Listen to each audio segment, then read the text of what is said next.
Tamir, I hope we are not infringing on dinner time, because I know you were in Israel, and it's almost dinner time there, isn't it?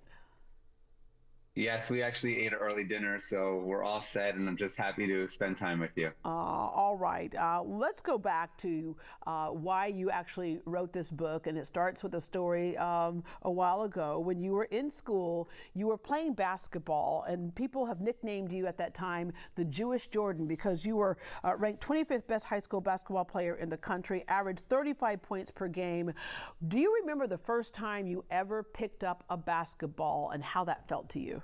Yes, the first time I picked up a basketball was when I went to practice with my older brother, and it was love at first sight. And I've always loved the basketball, and I always will love that ball. And I'm so thankful that it's been able to be such a big part of my life. Yeah, and it was a real big part of your life. You experienced a level of fame early on, and you say that you were able to handle that because you had a good network of people around you that kept you grounded. Yes, I thank God for my family and my coach, who always believed in me and supported me and taught me the lessons of life through the game of basketball at a very young age. And that was very helpful for me, especially as I was starting to get a lot of media requests and interviews at a very young age. Yeah, I would imagine what happened also was it gave you a sense of confidence because in school there was something else that you were dealing with that can really, impact your confidence. You had a dyslexia diagnosis, severe dyslexia. When we say severe dyslexia, though, I'm familiar with it because of my son and his dad, but a lot of people on the outside don't understand what that is. What was that feeling for you in school, and when did you realize that you were different? Yeah, I realized at a very young age that school wasn't going well for me. And then it just escalated as my basketball career was moving forward because, as you mentioned, I was ranked a top recruit in America, but yet I couldn't pass my SATs. And I was really nervous because there was a lot of media and a lot of teams were recruiting me, but if you can't pass your SATs, you can't get that scholarship, you can't play. And I was getting really nervous, and it was really scary and a very, very challenging time for Yeah, me. and there's different types of dyslexia. Yours was to the point where sometimes you look up at the scoreboard and you weren't really sure if y'all were winning or not. Correct. Yeah. Anything to do with numbers or letters, everything gets mixed around. So, I would have to ask my teammates what the score was. Are we winning? Are we losing? Can't tell the difference between a circle and a square.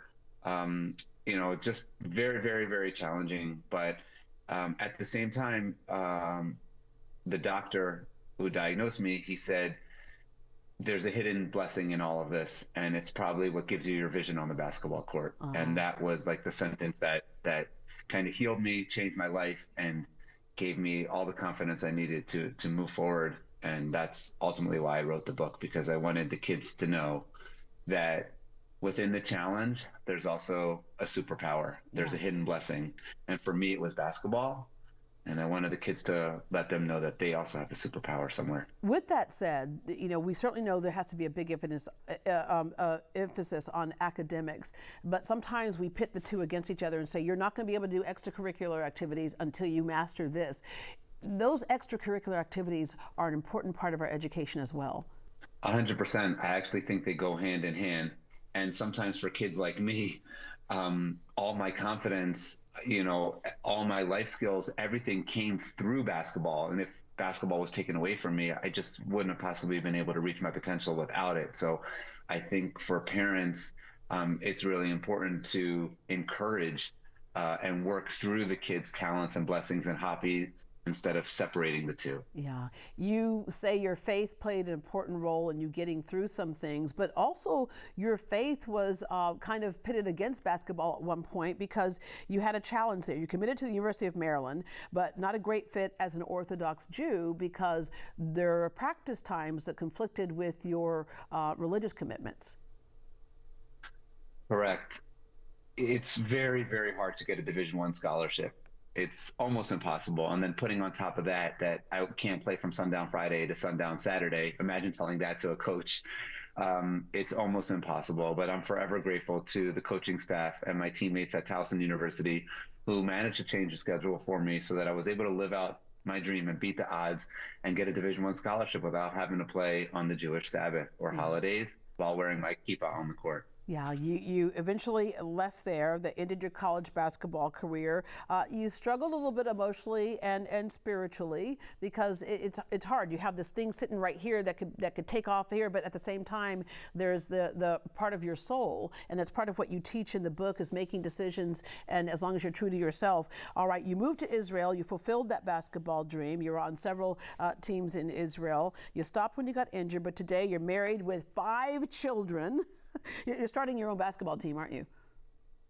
Exactly. I had to have a starting five, and forever blessed and thankful to my wife, who is the source of all my blessing and happiness in this world, and so thankful that we've been able to build such an incredible family together. Yeah, you're a coach, an entrepreneur, an educator, a speaker, teaching kids to be resilient because you experienced it yourself. And as you mentioned earlier, there's a reason why we go through certain things. It makes you an expert on what you're talking about. In writing this book, you rely on the experiences that you went through to really talk to kids, and not only kids, to parents too, who may have gone through something as a child, and they can see it right there on those pages. Your book, Living Your Dream, and your belief that all kids have a superpower. Take us through a couple of the pages.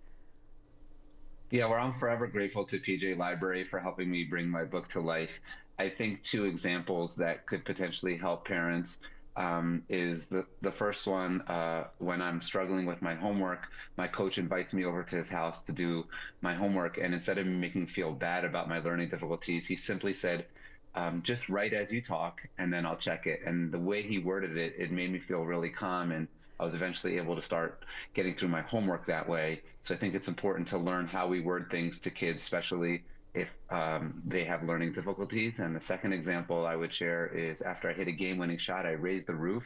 My father, of blessed memory, came over to me after the game and he said, you shouldn't raise the roof. You should always practice humility. Remember where basketball comes from. And looking back on my journey, my father never told me anything else. I played college, I played professionally. He never commented on basketball. The only message he ever gave me was to always practice humility. So I think those are two examples in the book that could potentially help parents. And forever grateful to PJ Library for bringing this to life. Let me round out with this because for a lot of kids, they haven't discovered their superpower yet. And as we know, that doesn't end well for a lot of them. What's your best advice for a parent of a child who is struggling with those learning differences and how to accommodate them best? I mean, we know there needs to be changes in our education system and the whole bit, but just how a parent can be the first line of defense for their child and help them to shine. That's such a great question, Deborah. And I think the answer from what I've experienced in my life is, and what I've seen is that a lot of times when kids find out that they have a learning difficulty, it's like it hurts. It makes them want to lose their self-confidence. And I think the parent's job is to let the kids know there's no reason to lose your self-confidence. There's nothing wrong with you. Your brain works in a unique way, and we're going to channel all that energy and we're going to bring out your superpower. And there's no reason for you to lose your self-confidence. You should be proud of who you are. You have a unique journey, and we're here to support you and love you unconditionally. Tamir, thank you very much. Shalom. Thank you. Shalom. Leitraot. Thank you.